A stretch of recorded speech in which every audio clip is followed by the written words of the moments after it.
Well, hello again, boys and girls.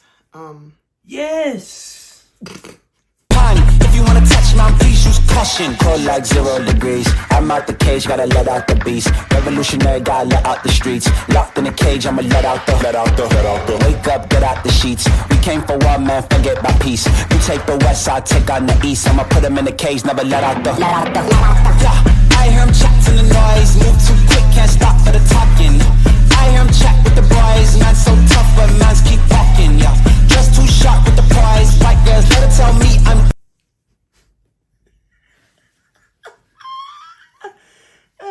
You just gotta laugh, man. Oh, okay. Even when times look hard, even when times look sad, even when times look strange or unseen. Oh, okay. You gotta take the moment, and that's in everything. This is season 3 of E.T. Speaks. Not 1, not 2. But 3. Now, the reason... For all my Spanish friends, that is tres. Uno, dos, tres. Okay, yeah. So we actually had a short season 2 because we went through everything but the kitchen sink last year. So this year, we are starting off fresh with season 2. So our topic for today is... fresh with season 3? 3! My bad. Our topic for today is... Our topic for today is peace a person thing or is peace a self thing? So we had a different topic picked out, and then he asked me this question, and I was like, wait, what? The heck? What do you mean? I had to ponder, like it made me ponder. Like I was like, okay, am I pondering this? So does peace belong to the individual? Or does peace belong to the group? Yeah, but yes. And is peace a person thing, or is peace? Well, actually, no. Is peace a self thing, or is peace a group thing? Or both. Or both.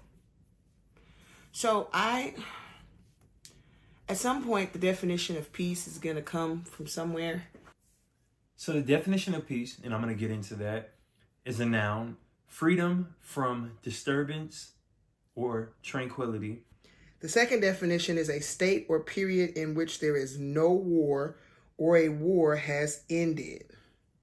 A word that could be used for it's a word that could be used for many things, to be honest. And so when you start to look at, and not so much in the times of war, although that's pertinent, but how did you mean it when you said it? Because that was like really deep to me. Like I think it's really like, more of a spiritual than actually being a physical. Talk about it, bro. Talk about it. This is a Christian podcast. So that is definitely... We love Jesus. Always. So I'm going to read... Move Satan. 1, 2, 3, Pop-ups 4. of Satan. So I'm going to be reading John 16:33. I have told you these things so that in me you may have peace. In this world you will have trouble, but take heart, I have overcome the world. Okay. So spiritually, again, it's a perception thing, is having peace is being able, realistically, it's more of being able to look at your situation and realize that what is in front of you is only illusion, even though it's really happening. It's two things. One, it is a mirror of the bad decisions that were made that led up to that point. And then the other side of it too, the second side of that of peace is also growth, because you've realized what you've overcome or what you've came from, and you're able to look at your situation or the situation that's in front of you and be like, okay, I know this is my situation, but God. Okay. So you're not allowing my bad. No, go ahead. Go ahead. You're not allowing what is going on in front of you To dictate how you feel. Yes, to dictate how you feel, to have an impact on how you're moving. You're looking at this situation like, okay, you're looking at this situation, this is due, this is due, this is due, and this is due. And all of these bills are stacking up, but God. So the peace comes from knowing that even though this is my situation, going back to what we talked about before, seed, time, and then harvest. So you're getting your hands dirty, you're putting in the work, you're putting in the hours, and then those hours are being logged by God. So seed is the work, the log hours is the time, and then harvest is basically what God, you're getting from God, basically saying, okay, you want peace? There's peace in this. But as but as us as his children, it's hard for us at times to find peace, because it's like, this is stacking up, this is stacking up, that's stacking up, and it's like, this can't be peace. So, watch this. Peace is also a part of joy. Because joy is different than happiness. Peace is something that happens when you have inner peace and outer conflict. Like, so there's outer conflict. There's stuff going on. Like, to what you just said, there's stuff going on outside. There's stuff going on in the world. You turn on the news, you got P. Diddy, Cat Williams, T.D. Jakes, this one, that one, the next one. Every single topic known to man is aliens running around in Florida. What's that food? The Epstein files just dropped. Jeffrey Epstein document. The weather is 32 degrees in California. And since I'm from there, I know how weird that is. And yet and still, you can't allow that to rattle you. You can't allow that to have you walk in fear or be afraid, or we have had so many things happen this past year. Like, January is like a pivotal moment. As I was saying, 2023 was a crazy.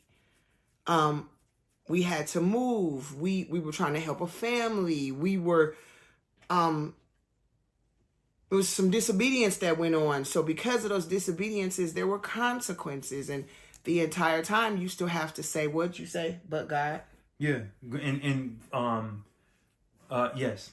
And also piggybacking, well, actually, I guess you could say connecting to the statement that you made. You said one of the fruits of the Spirit is what? Peace. So, okay. Galatians 5:22 says, but the fruit of the Spirit is love, joy, peace, forbearance, long-suffering, kindness, goodness, faithfulness, gentleness, and self-control. Against such things there is no law.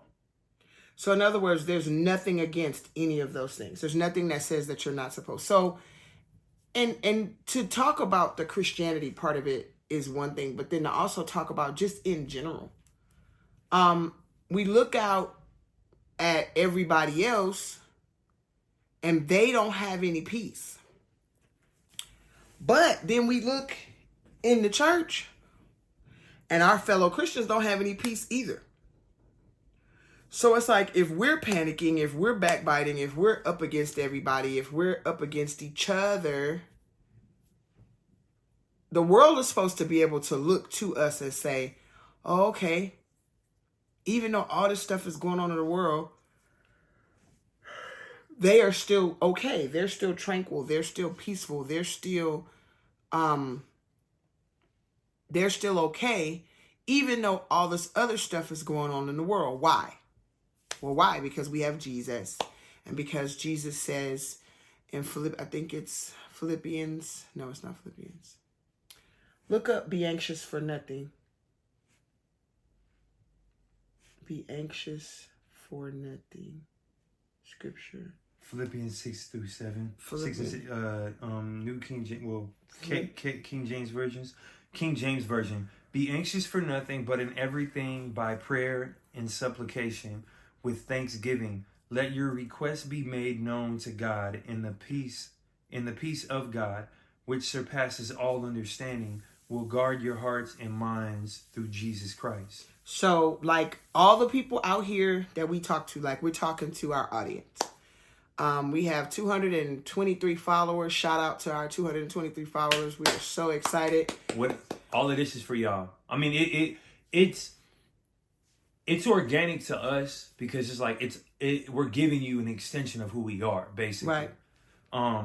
But because our followers, the people that follow us, the people that look at these videos, should be able to say, wow, why are they so peaceful? Why are they so... It took a long time to get here. I could definitely say that. Talk about it. Talk about that. Because that, for you, really, is a different... I've been where you're at. It's difficult. And I may be where you're going. But talk about that. It's difficult. Because, like, I'm very much in this space to where it's like I'm learning day by day to enjoy the little things. And that's where a lot of people miss, is enjoying the little things. Or I have a quote to add to that. The late and great Nipsey Hussle, for those of you who don't know who he is, one of his quotes that he said were, "Would you rather be at peace with the world and at war with yourself, or at war with the world and at peace with yourself?" Everything in life is a choice. Because you could choose good and bad things still can happen. Right, that's true. Because it's like what Dad said, I'm not going to take that thorn out of your flesh. Right. Because if I do, God can't take the thorn out of our flesh. Because if he does, then when we get to that, when you get to that level in anything, whether it be a business, whether you're in entrepreneurship, and actually, believe it or not, that is the hardest skill to actually have, is being an entrepreneur. But so when you said, so Dad said what now? About... Oh, yeah, let me reiterate. God won't take the thorn out of your flesh because it makes you who you are. Because everybody has a shortcoming. Everybody has a disability.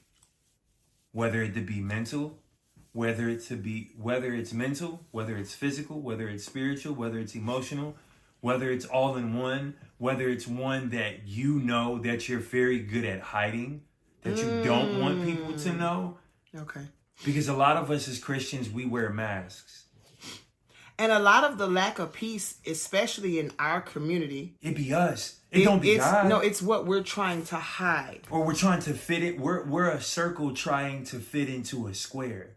And it's not gonna work. Or we're a square trying to fit into a triangle. Oh, okay. Like, you know them shapes. That's how you can, and well. You know how you see them kids, the little kids that you could tell, it's something off. I ain't gonna say wrong because they're a gift from God, but they a little off. They're a little touched, as what we would say in the community. You got baby John in the corner, and he's playing with his blocks, and he's literally trying to put a square inside of a circle, and it won't fit. But see, as an example, even though it's comical, if you think about it, in the example, and using this as an example, if you really look in that moment as the parent, you can't do anything. Because if you come at him and tell that child, no, baby, this doesn't fit, you don't know. He has to learn. He's not going to learn if you... He has to learn, but at the same time, it's a constant tug and pull, because as the parent, you don't want your child to look different or appear as if something's wrong. But watch this. At some point, every child, there's a certain age where every child tries to take the unrecognizable thing and put it in the wrong space. And that's a lot of times, see, we looking at the baby that's taking the square thing and putting it in the round hole. I like your nails, believe it or not. I seen that. I was like, okay, little orange tangerine bowling balls. Nah, I thought it was for a second, like the way the light hit it. But no, back to what you were saying. But the reality of it is that's how God looks at us. Because he sees the problem.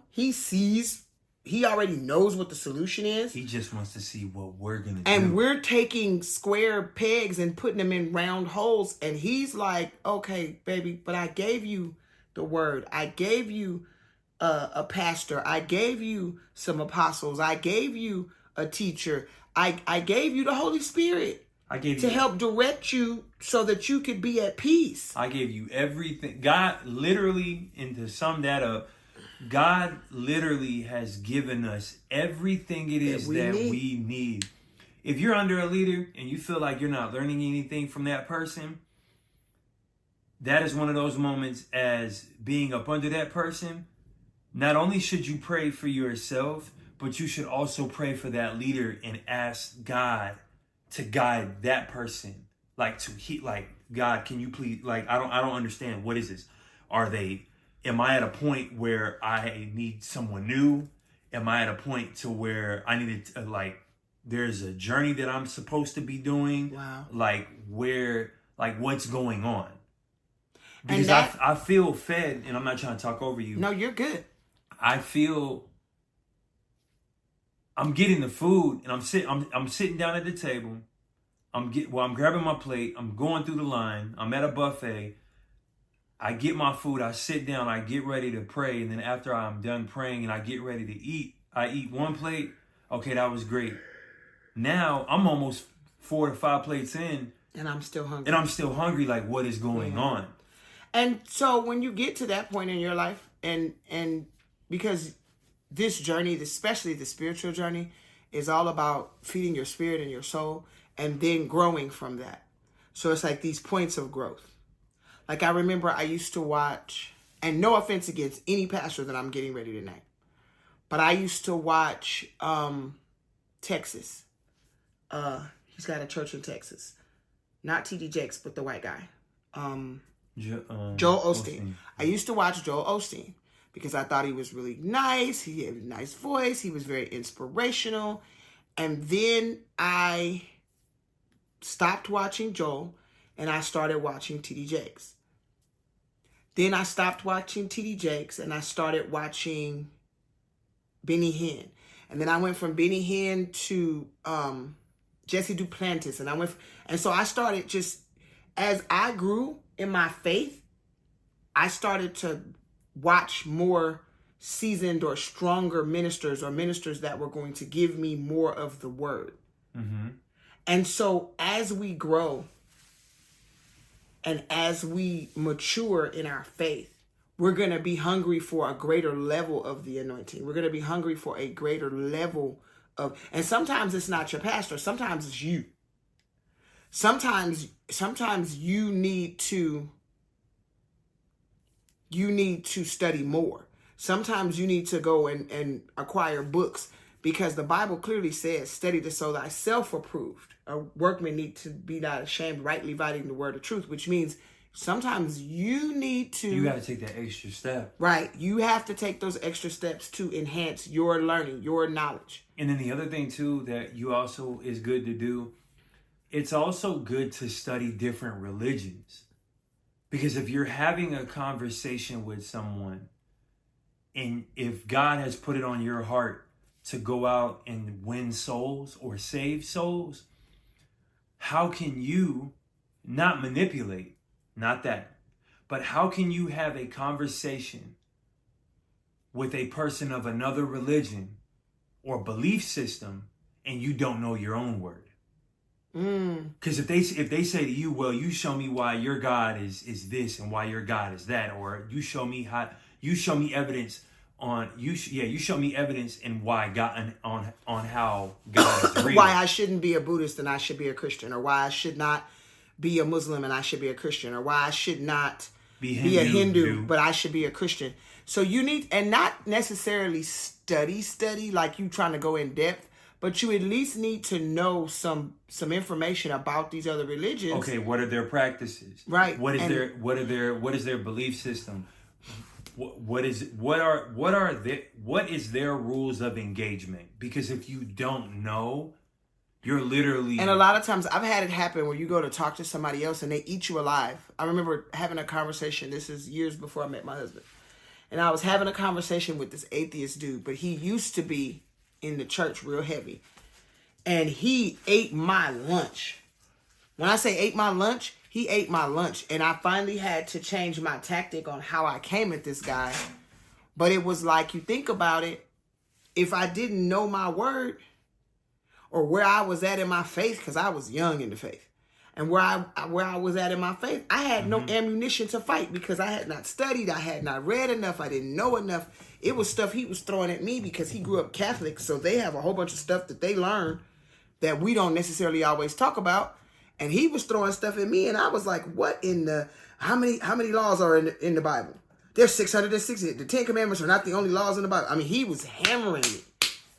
And when I finally realized, okay, I'm not going to be able to get anywhere with this guy with doctrine, I have to talk to him from a point of love, from the love of God, because he knows the word, but he does not know God's love. So I had to change my entire tactics with dude. But that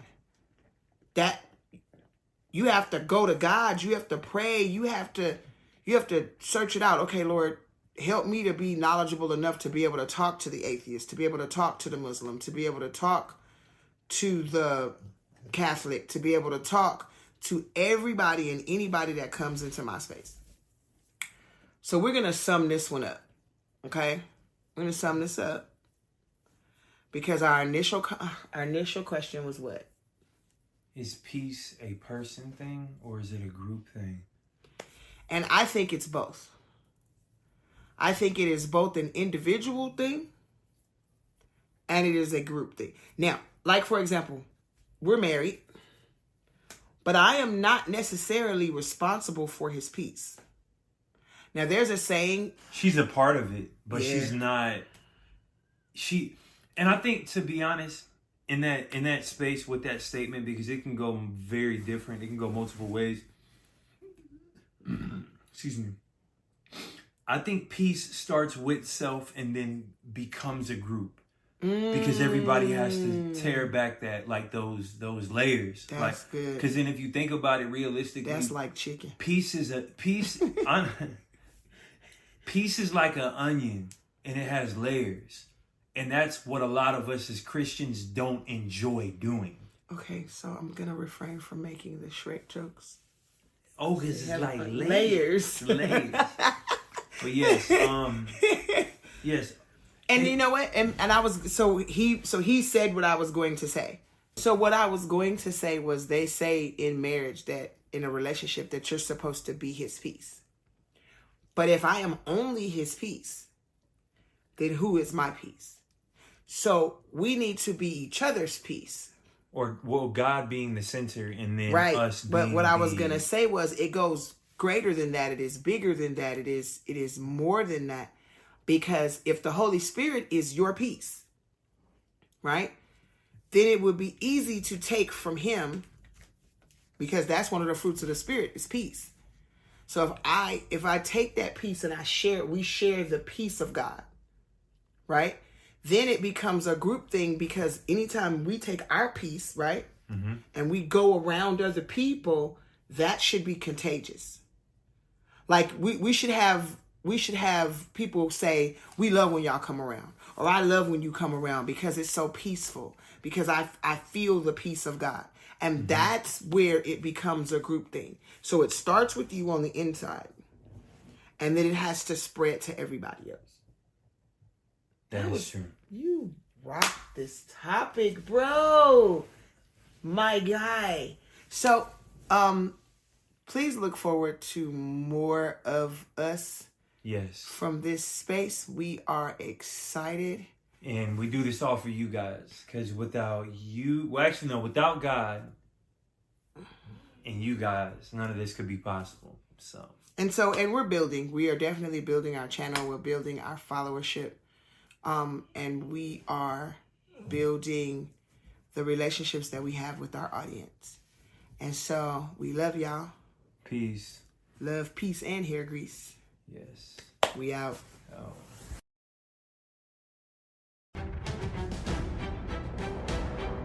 You have been listening to Being Unboxed on the D.O.D. Radio Network. Best self, best life, best radio.